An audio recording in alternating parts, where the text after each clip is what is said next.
La solidarité a un sens au sein de la communauté musulmane du Gabon.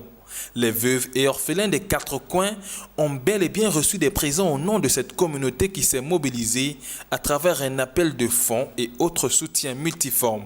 L'objectif recherché étant de lutter considérablement contre certaines inégalités sociales. Nous le savons très bien que le prophète Mohammed sallallahu alayhi wa sallam a dit dans un hadith que celui qui s'occupe des orphelins, lui, le jour du jugement dernier, il sera comme ça. Il a croisé le major et l'index. Le jour du jugement dernier, il bénéficiera de la proximité avec le prophète. Alors, nous remercions tous ceux qui ont participé et on espère bien que le jour du jugement dernier, nous bénéficierons de la proximité du prophète Mohammed sallallahu alayhi wa sallam.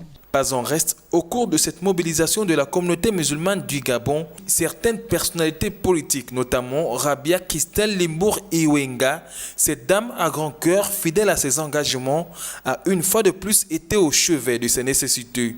Très émus, ces derniers n'ont pas hésité à exprimer ici leur gratitude face à ce geste de générosité. C'est avec émotion normalement, parce que bon... Je ne m'y attendais pas. C'est une première fois une première fois que vous venez à la maison, bien sûr. Je remercie la sœur Lombo qui nous aide. Ce n'est pas la première fois. Ça fait presque 3 fois qu'elle nous aide. Que Dieu la récompense. On prie pour elle.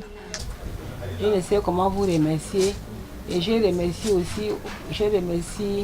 aux gens qui m'ont aidé quand j'étais malade. Parce que moi, j'ai l'insuffisance rénale. Donc je remercie à tous les gens qui m'ont aidé moralement et matériellement. On est content et on la remercie, ainsi que la communauté musulmane, d'avoir pensé à nous, mes petites sœurs. Vraiment, je ne peux que me réjouir, je ne peux que les remercier. Je dis vraiment merci, Jazakallahu Khairun, à toutes ces sœurs qui ont souvent pensé à nous les veuves et nos orphelins. Je sais que Dieu continuera à bénir cette œuvre que vous faites. Je suis très contente que vraiment vous puissiez toujours passer ici pour pouvoir vraiment manifester cet amour. C'est un amour parce que même la Bible dit il faut avoir de l'amour. Et l'amour, c'est la marque distinctive des vrais chrétiens. Toujours bon courage et que Dieu vous bénisse toujours. Notons que la communauté musulmane du Gabon n'est pas à sa première action sociale en faveur des veuves et orphelins, comme pour mettre en application certaines recommandations divines et autres traditions prophétiques.